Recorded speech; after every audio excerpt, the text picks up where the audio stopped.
I'm Michael, and welcome to Beyond the Screenplay's What We're Watching, our podcast where we watch a limited television series week by week.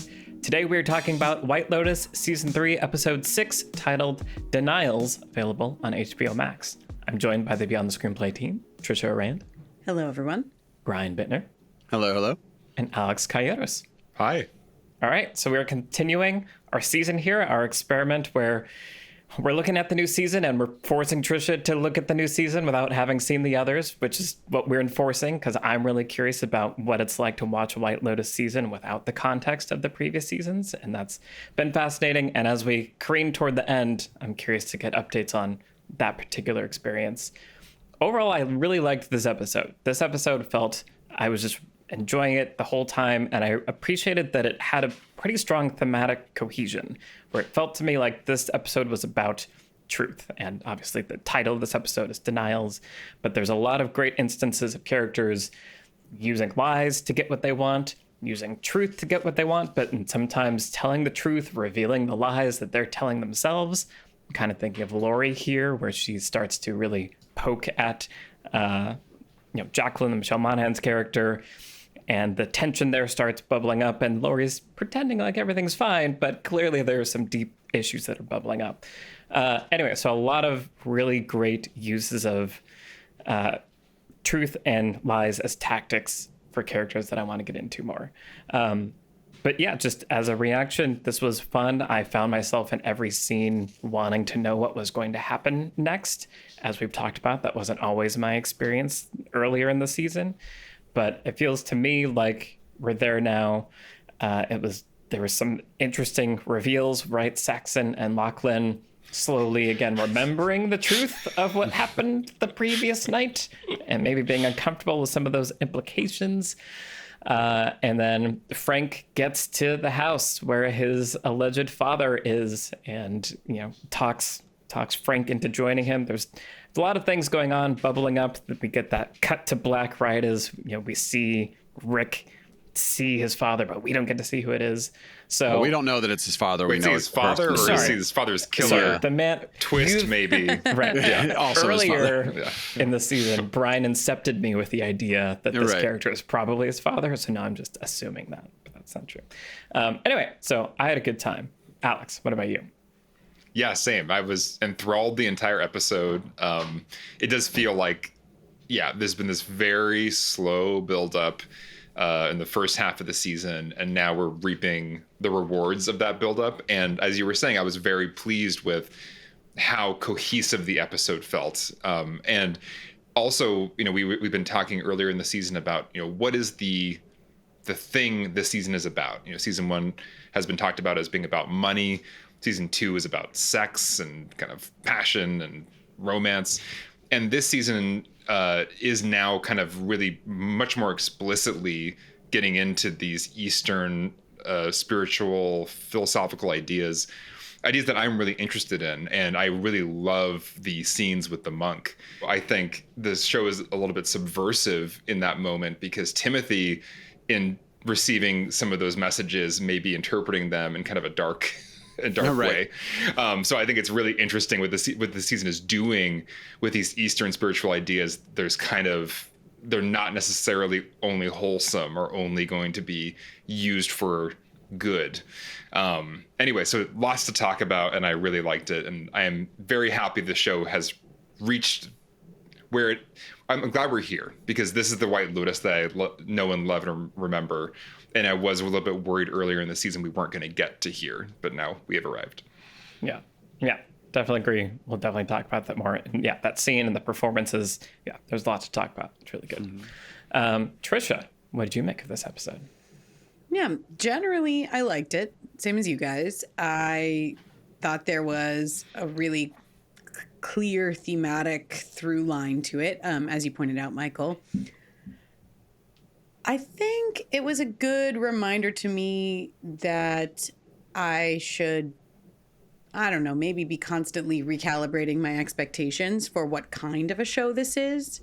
Not having seen the previous 2 seasons, I think I was more prepped for a mystery with lots of twists and reversals and reveals.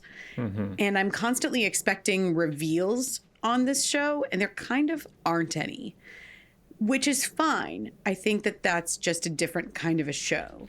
So, like, I'm expecting to find out that, I don't know, that there, is no monastery, or that there's like been some secret thing going on all along with Lachlan, for example. I was truly expecting us to never be put into Lachlan's POV, where he's a character that's hiding something, and then it's revealed that he didn't take the ecstasy, and this has all been an engineered thing by him to set his brother up to reveal his true desires and get his brother in touch with his true self. And it's all been a big plot. And maybe there will still be a reveal towards some of that. And the same thing with, like, I was expecting the friends to be hiding more. That Kate and Leslie Bibb's character was going to, like, hide the fact that she saw Valentin coming out of the house and reveal it later. Or I think I was just expecting a different rhythm from the show than we've generally been getting. And I'm still kind of calibrating myself to that. I'm enjoying the show that it is. But I think I didn't have a clear understanding of what kind of show it was going to be. And in my brain, I'm like finding myself out of step with its rhythm. And so I think that that's just, I'm just like naming that. It's not like I'm not having a bad time. I'm having a good time.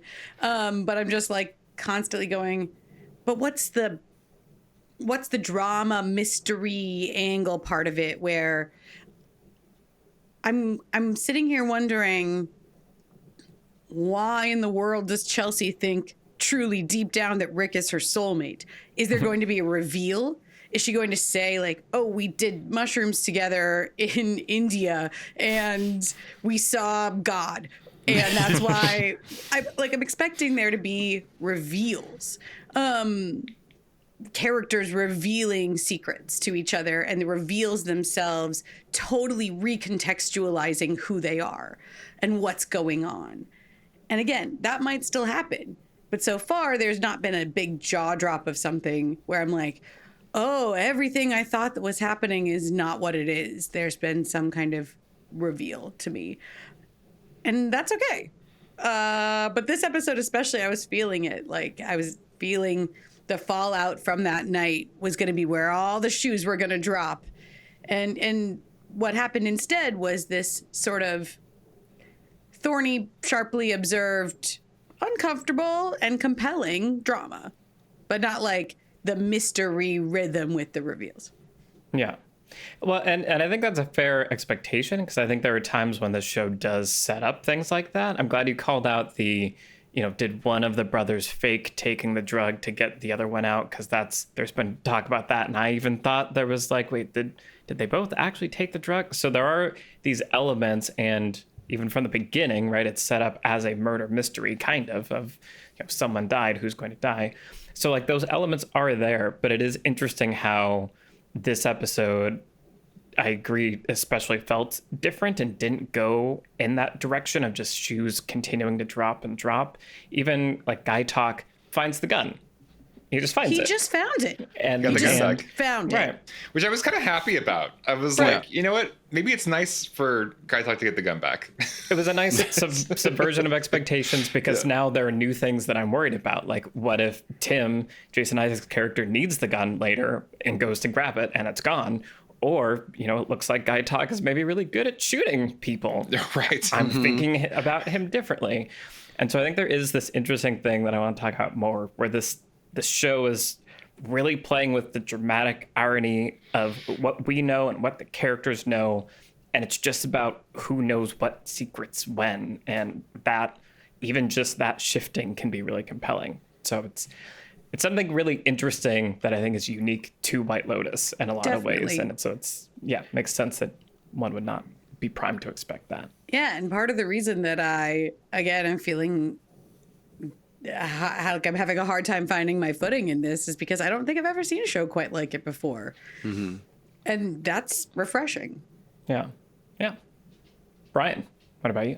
Yeah, I mean, real quick to Trisha's point, like I mentioned this at the beginning of the season, which was when I watched the first season, they set up someone died, and I'm like, oh, waiting for that to be like the big reveal at the end of the first episode. And instead it's like, no, it's just going to be a whole season of like urgency building and building and building and stakes building and building and building and tension, and then something's going to happen at the end. And I was like, okay, cool. So watching season 2, I'm going, okay, that's what this show is. And then watching season 3, I'm like, oh, but it's not really that either for the first few episodes, as we talked about at the beginning of the season. Now I'm like, hell yeah, White Lotus is back. Like, this is the show, you know. This no longer feels to me like, oh, it's a good season, but it's like kind of a notch below. I'm just like, nope, this feels like White Lotus to me. We took a little while to get there, but it's like everything that I expect from the show.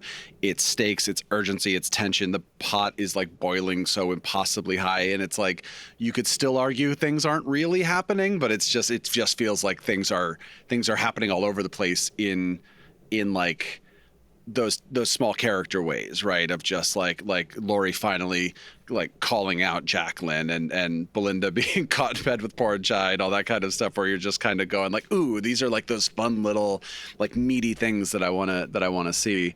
And thematically, the show being like, hey, this is a season about people finding themselves and running from themselves and all that stuff. I had this weird thought just before we started recording of like, what if is it Frank, Sam Rockwell's character's name? Mm-hmm. Yeah. Mm-hmm. Rick meets Frank in episode 1. He's like they're on the way to White Lotus. He like stops in Thailand in Bangkok, and or he's like, I got to go do something. He meets him. Sam Rockwell has his monologue. He gets the gun, and then we don't see him for several episodes until like this episode where it's like, oh, he's back. I thought he was just going to be a one-off. But then we get that monologue in episode 1, which first of all is just like that's your big water cooler. Like, holy crap. Did you watch the first season, the first episode of White Lotus? Like, did you hear that monologue? That was crazy. But also it's like now that theme has been screamed into your face about like, here are the things we do to run away from who we are, you know, which we get from the monk in this episode. You know, we run from we run from pain towards pleasure, and we only find more pain, right? So the things that we run away from, the things that we then do to try to figure out who we are, the things we do when we figure out who we are, even if those things are not conventional, and then we just have that in our brains going into everybody else's story on this season. I thought that would have been really interesting, because I feel like what's happening now is we're like reverse engineering a lot of these character arcs and a lot of these thematic arcs now that the season is like finally kind of revealing what it is, right? And that's not a bad thing. It just makes me feel like, okay, good. Now I'm happy that I finally feel oriented, even though it took roughly half the season to get there. So yeah, that I think is just an interesting thing, but I just also feel like it's really fun now to look at all of these stories through that thematic lens, and also just have my monkey brain be going like, ooh, I can't wait for next episode. I can't wait to see what happens with this thing and that thing and the other thing. And I just feel like I'm very excited by every storyline. Even the frenemies, I'm like, this feels like so much smaller in scope than some of the other storylines, and yet I'm equally as invested in it as I am in someone with a gun and someone catching someone in whatever, you know. So yeah, I'm really having a blast and excited to talk about it. Nice. I also think about the fact that this whole season is directed by Mike White. You know, he's the filmmaker behind everything, I believe. And when you think about it that way, it's like, you know, how much can you really put? You're stretching yourself thin as a director across this many episodes, and I feel like he has probably in his mind the things he's really excited about for this season. And I can feel almost like, even from a directorial like verve energy like perspective, like the last episode, this episode, just like the music is like full on like anxiety, craziness. Some of the cinematography is just getting more and more interesting and exciting, and there's like a big sweeping drone shot over to kind of connecting scenes at one point with the music just going full blast, and you can just feel there's something just more. There's just more right now, and I think earlier in the season, in that ramp up, we weren't getting kind of like the full Mike White excitement that we're getting now. Yeah. I made a note. I was like, what are the things that feel exclusively White Lotus? You know, like Trisha said, never seen a show like this before. And I feel like the Sam Rockwell monologue, the Lachlan Saxon storyline, like a lot of these things feel like I can't name another show that would do these things. Whereas the first half of the season or the first third of the season, there didn't feel like there were those things. It felt like, oh man, this is so White Lotus. And that's tricky. Once you've delivered a couple bangers, now you're like, oh, now people expect a certain thing from me, and I have to figure out what's left, you know, in my brain that fits that mold. So I understand it's very difficult. But that's what I was thinking about, or what are the things that feel like they make the show unique, and I feel like we're getting more of that now. Yeah. To quickly call out, I like the idea behind putting that monologue earlier, because that gives us a thematic framing, and to kind of demonstrate how useful that can be. I feel like within this episode alone, there were some good imbuing symbols with meaning. So in that scene where Jason Isaacs goes to talk to the monk, he talks about what happens when we die, and the idea that our consciousness is just as if, you know, as the ocean breaks, a drop of water springs up, and that's your consciousness, and death is falling back into the ocean and returning to it. And we see shots of the ocean constantly in this show. And so now when I see those shots, I'm thinking back to that scene, and I'm recalling those thematic meanings. And so something that could just be a pretty metaphor or a pretty cutaway is now a meaningful metaphor that you can use as a storyteller. Well, and water as a motif, like now that that concept has been introduced, because I thought about that too. We see Jason Isaacs' character, Tim, with water a lot. We've seen him showering multiple times. We've seen him swimming. The tsunami, which was clearly a symbol much earlier on, where he's like, you know, the son is watching tsunami videos, and they're like, this guy didn't even run away. Those sort of dual symbols that traditionally in literature, water does serve, of like both chaos and also peace and life, right? It can be both of those things. And so it feels nice to get sort of some language put toward the meaning and why we keep seeing these things, especially with this particular character. And you're right, there were a number of things in this episode where I was noticing it more and more. And yeah, I do wonder, again, Alex has said it from the beginning, but like, what if this was dropped all as one like thing that you could binge in a weekend, and then it's thought of, you know, we would experience it more as one story and one like long movie, essentially, where we can go back and revisit, or those kinds of things with the context of the end, wherever it's going. Yeah.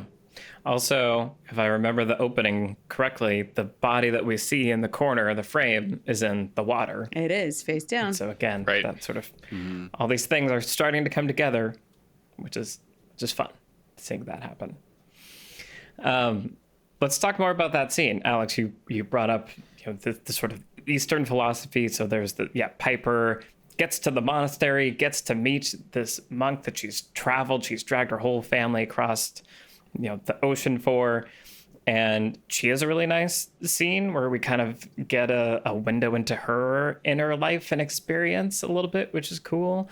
And then, you know, her parents are there ostensibly to make sure all of this is legit. But given everything we know what's going on with Tim, there's this really wonderful, beautifully acted scene where they talk about Eastern philosophy and the meaning of life.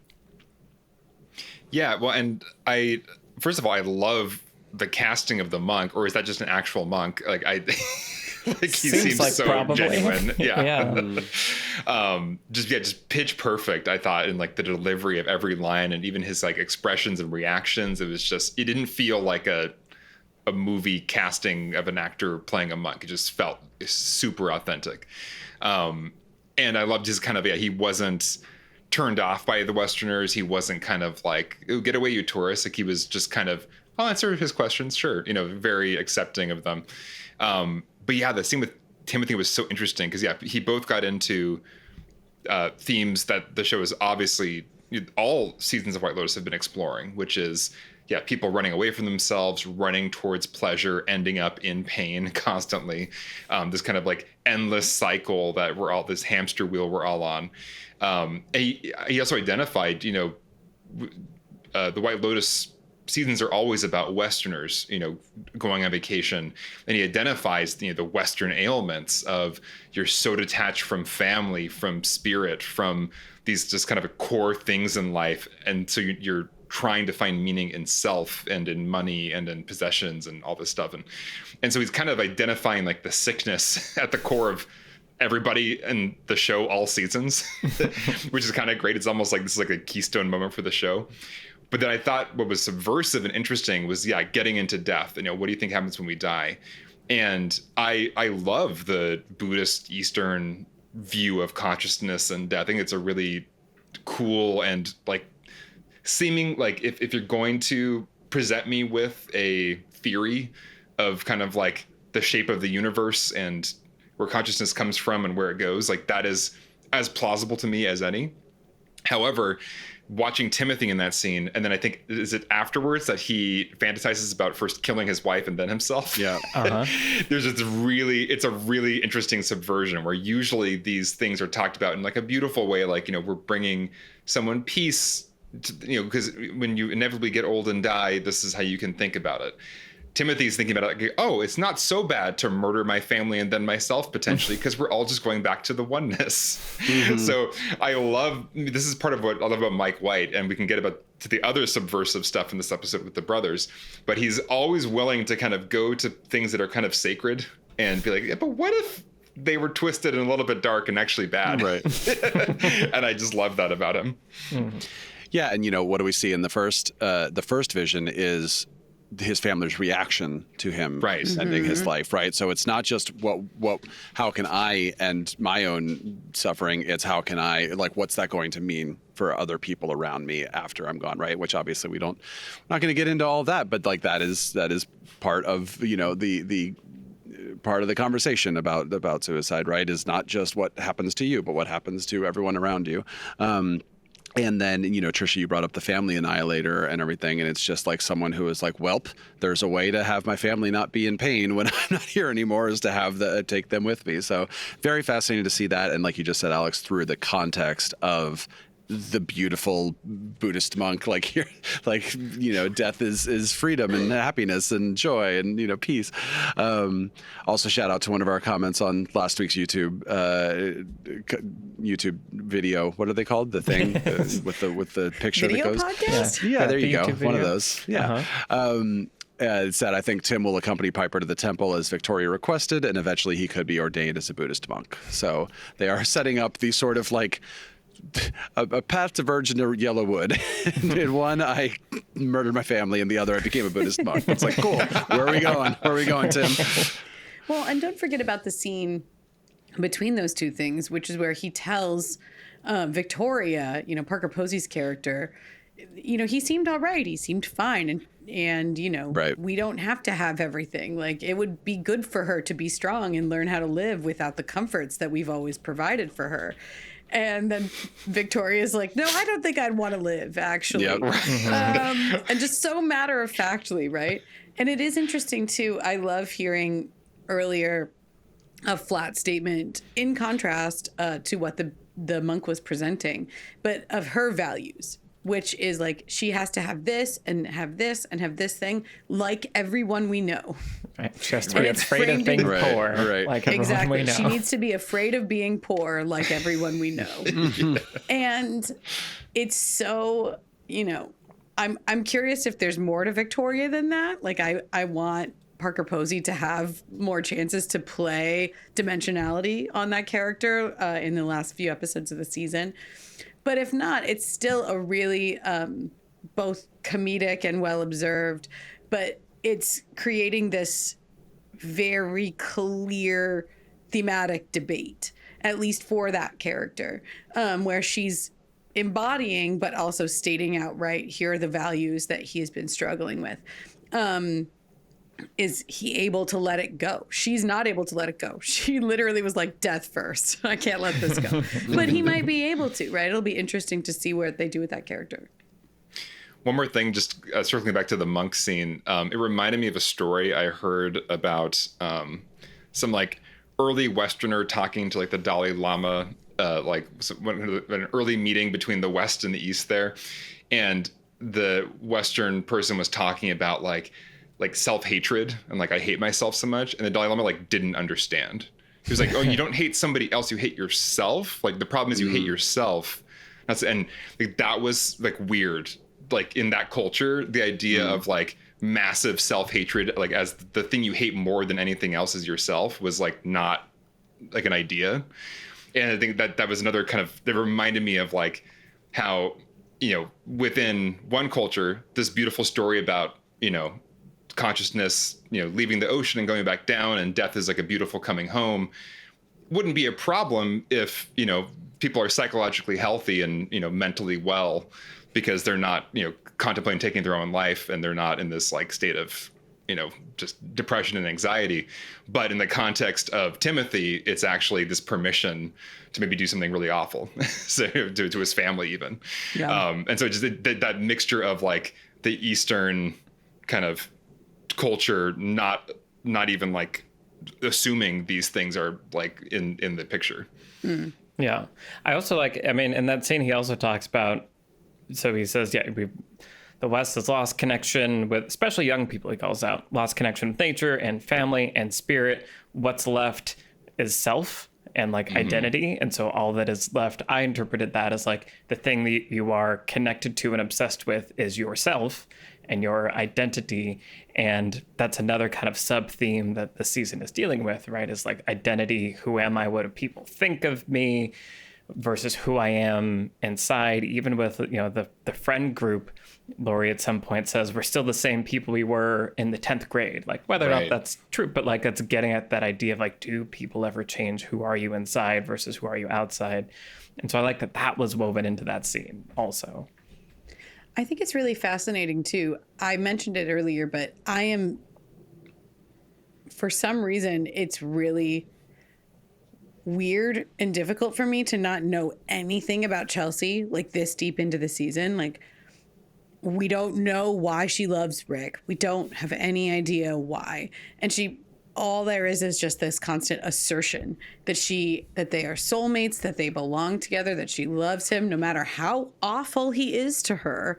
And it's there's no context for it. So from a narrative standpoint, I feel like I'm in the wind with the character, and it's hard for me to hook into whatever it is that's going on with her. At the same time, I was reading an interview today with Amy Lou Wood. That's her name, right? The actress who plays Chelsea. So. I adore her. I just adore her. I was reading an interview today with her where she was saying that there was more of their like backstory in some early drafts of the scripts of the series, and it was removed. And she didn't say why, other than, you know, she's kind of constantly, the character is constantly calling out, ooh, Rick's so mysterious. No one knows anything about Rick. And they kind of wanted to create that for her as well and let her be mysterious. Which is just, as a watcher, I'm like, but I'm trying to be with her, and it's robbing me of the information, the expository information I need to really latch into the character. That being said, there's a contrast between her and Chloe that's very clear, because the Chelsea character has the spiritual connection. And she's talking about it a lot in this episode of like, I can't go back to cheap sex. I've met my soulmate. Everything else is nothing by comparison, right? And when I think even Chloe asks her something about like, well, why don't you want to, you know, cheat on him? She's like, well, because astrology is her reason, essentially. And, you know, it's a type of spirituality. Her belief is in, her absolute faith is in a spiritual connection between her and Rick that supersedes any temporary pleasure she might get from, you know, compromising that relationship. And so I think that there is a really interesting, like, I think Rick and Chelsea are toxic in their own way a little bit, but nothing compared to what's going on with Gary, Greg, and Chloe and that whole situation. Right? That's purely materialist. And Chloe names it as such. She's like, I don't want to start over. Look around. She's standing on a boat. I'm in a really great situation. And then she's like, hang on, I got to go bribe the crew so they won't rat on me. So you have this very self-interested and materialistic Western, for lack of a better term, relationship.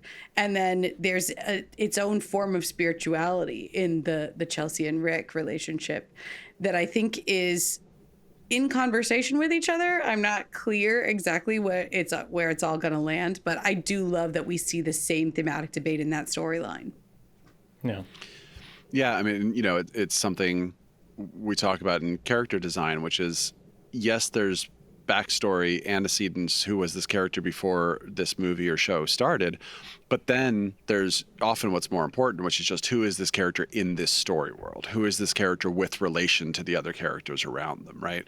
We talked about this way back with Devil Wears Prada, where the only way that we know that Andy is, you know, unfashionable or frumpy or whatever is because we juxtapose her against all these like supermodels getting ready, right? And then we see how the other characters in the story world react to her. And I feel That's like Chelsea's how we know that Anne Hathaway is fat in this world. exactly right. Because otherwise, Because the movie know. has to tell us that, right?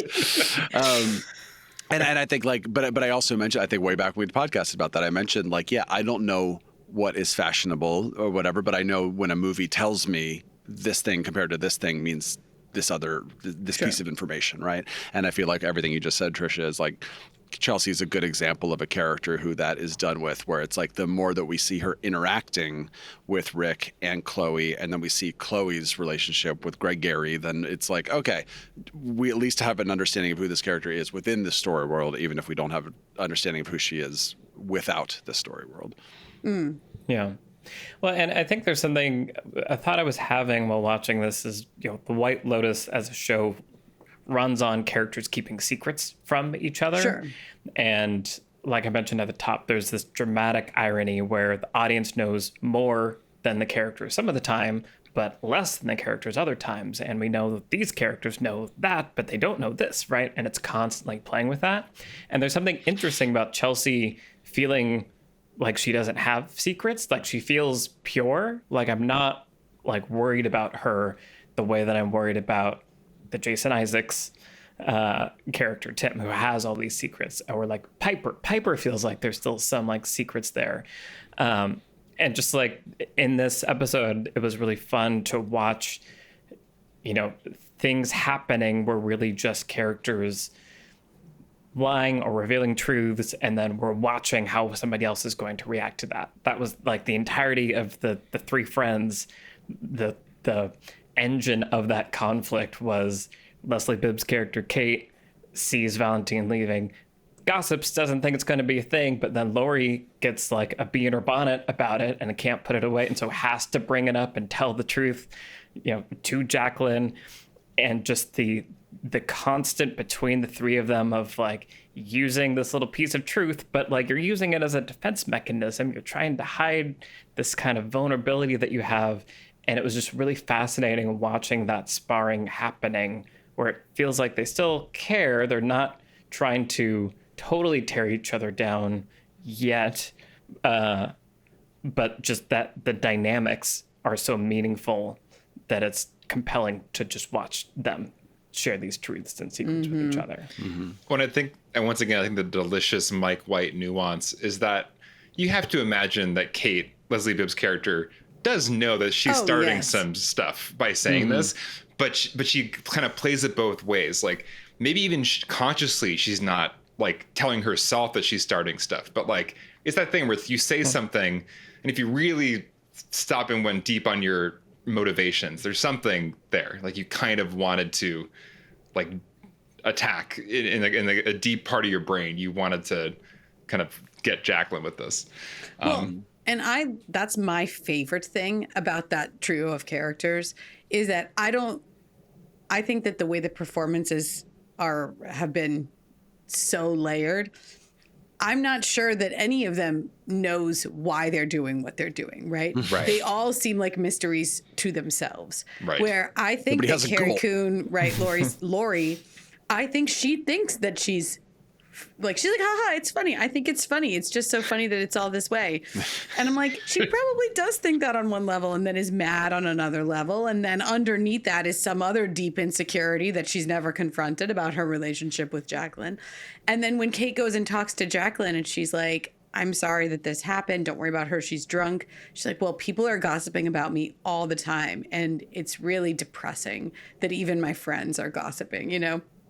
I'm like, I think that Jacqueline genuinely feels like the victim here, which is wild, right? Like in this context.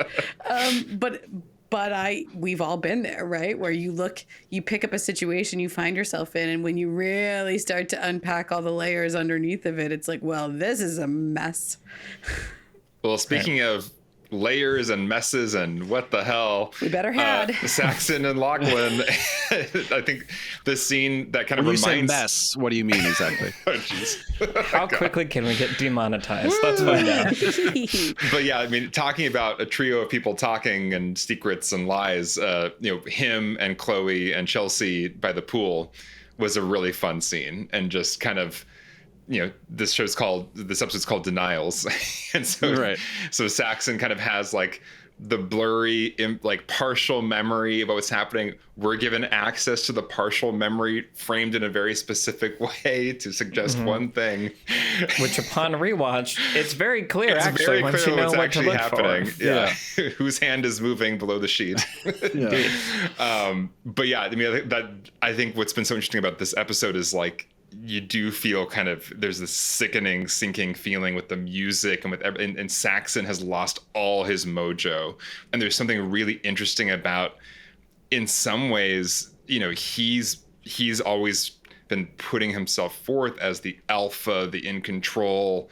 And this is like kind of a violation. He, like, in a drugged out, drunken state, like, did something, consented to something, participated in something that is like really messing with like everything he thinks about himself.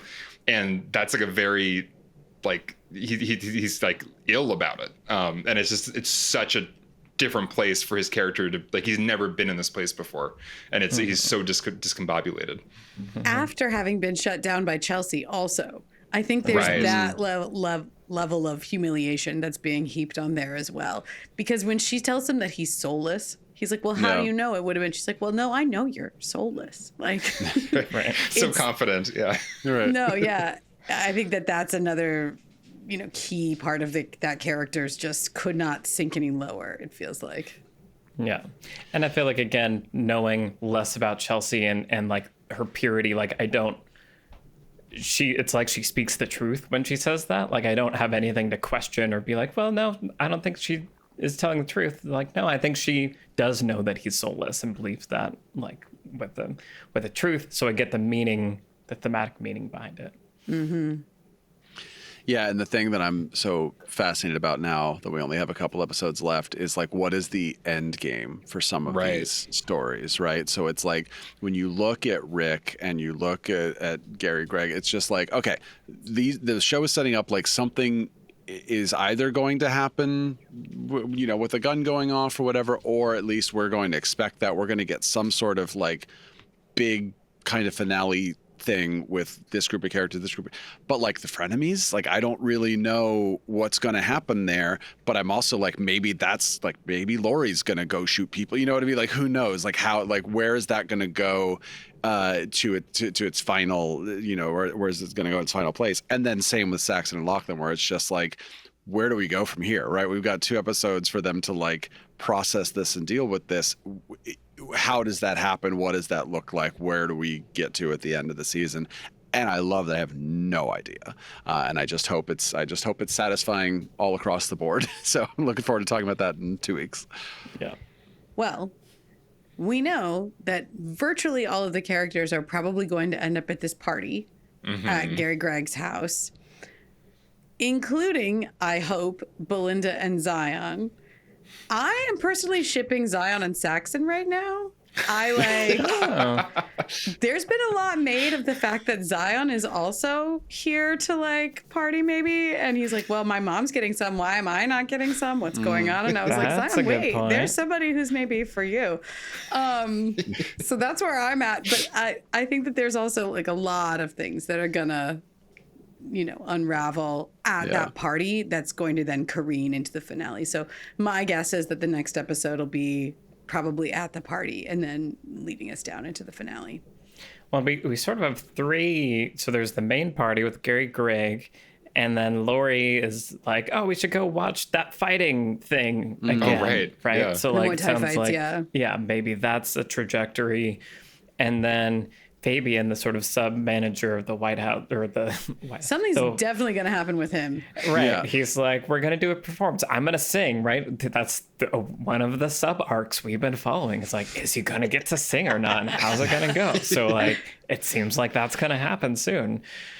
So it is interesting that there are like several different plans that are feeling like they're getting a little bit closer and closer with the gravity of all of that. And I'm excited. I'm excited for some good party scenes, as we've talked about. And we got not one, but two Chekhov guns that are floating around. So, Yep. Right. yeah. I'm starting to think that whoever is going to die, whoever we see face down in the water, is not going to be shot. Like, I'm starting to think that the shooting and the death are going to be unrelated, maybe.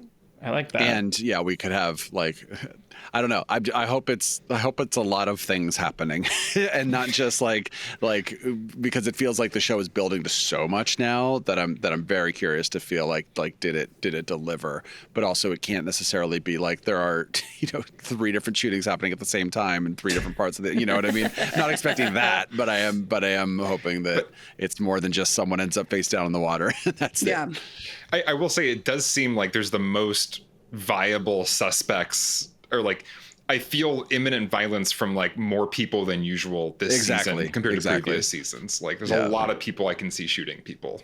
Right. Fascinating. Yeah, which is really fun. And I think it is just impossible to predict in so many ways, because the White Lotus as a show is smart enough to know the formula with expectations, how to subvert it. I know you think that we're going to subvert it, so I'm going to subvert that. Like, I think there's that level of like, we're playing with you. And that's why it's so much fun to go on this ride, I think. Yeah, just one thing to put a pin in for next episode, because I've been thinking about this a lot. The show that knows that you're watching it is its own feeling. And that's another thing I've been like interacting with this season. Mm-hmm. I really like that. I'm writing this down. I'm going to tell our producer to remind me to talk about it, because I think that's a really interesting meta thing that the White Lotus is definitely a part of. And other shows. And other shows. Yeah. Severance, etc. I mean, we keep coming back to the streaming versus weekly model. And when you're doing the weekly model, a big reason for that is the social media conversation each week. And then do you start to design your shows for that conversation? Is that a good thing? Is that a bad thing? Yeah. Tune in next time and we'll talk all about it. And if we don't, it's because we're subverting expectations. I forgot. Nice. This has been our conversation about White Lotus Season 3, Episode 6. Thank you, as always, to the patrons that make this show possible. Thank you to our producer, Vince Major. Thank you to our editor, Mike Worth, and the whole Nebula Studios team. I'm Michael Tucker. I've been joined today by Trisha Rand, Brian Bittner, and Alex Calleros. And we will see you in the next episode for discussion of Episode 7, Killer Instincts. Oh, bye, everybody. Bye-bye. Bye.